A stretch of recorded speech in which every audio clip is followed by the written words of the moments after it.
టాలీవుడ్ అగ్ర నిర్మాతల్లో ఒకరైన దిల్ రాజు గురించి ప్రత్యేకంగా చెప్పాల్సిన అవసరం లేదు. దిల్ రాజు నిర్మాతతో పాటు టాలీవుడ్లో టాప్ డిస్ట్రిబ్యూటర్గా కూడా నైజాం ఏరియాలో పెద్ద హీరోల సినిమాలు ఎక్కువగా దిల్ రాజే రిలీజ్ చేయడం విశేషం. తెలంగాణ ప్రభుత్వం ఆయనకు కీలక పదవిని కేటాయించింది.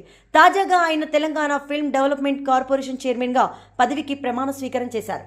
ఈ మేరకు హైదరాబాద్ మాసప్ ట్యాంక్ వద్ద ఎఫ్డీసీ కాంప్లెక్స్లోని కార్యాలయంలోని బుధవారం నూతన చైర్మన్ బాధ్యతలు స్వీకరించారు.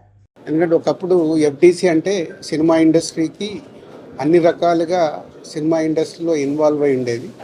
సో మళ్ళీ ఆ పూర్వ వైభవం ఎఫ్డీసీకి తీసుకురావాలనేది సీఎం రేవంత్ రెడ్డి గారి ఆలోచన. సో దాని గురించి నన్ను ఎఫ్డీసీ చైర్మన్గా నియమిస్తున్నానని చెప్పారు. సో 100% సీఎం రేవంత్ రెడ్డి గారి విజన్కి ఈ ఫిలిం ఇండస్ట్రీని గవర్నమెంట్ మధ్యలో తెలంగాణలో ఫిలిం ఇండస్ట్రీని ఇంకా గ్రోత్ చేయాలి.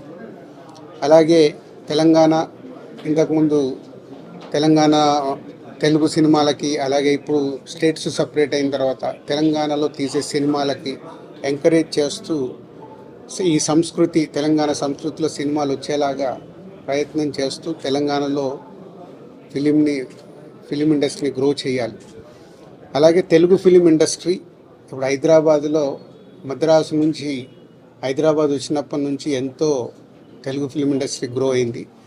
ఆ గ్రోత్ ఇంకా పెరిగేలాగా ఇండియన్ ఫిలిం ఇండస్ట్రీని కూడా హైదరాబాద్లో ఎన్నో షూటింగ్లు జరుగుతున్నాయి ఆల్ లాంగ్వేజెస్లో. అది ఇంకా గ్రోత్ అయ్యేలాగా ఈ ఫిలిం ఇండస్ట్రీకి హైదరాబాద్ బేస్డ్గా ఇండియన్ ఫిలిమ్స్ గ్రో అయ్యేలాగా చేయాలి.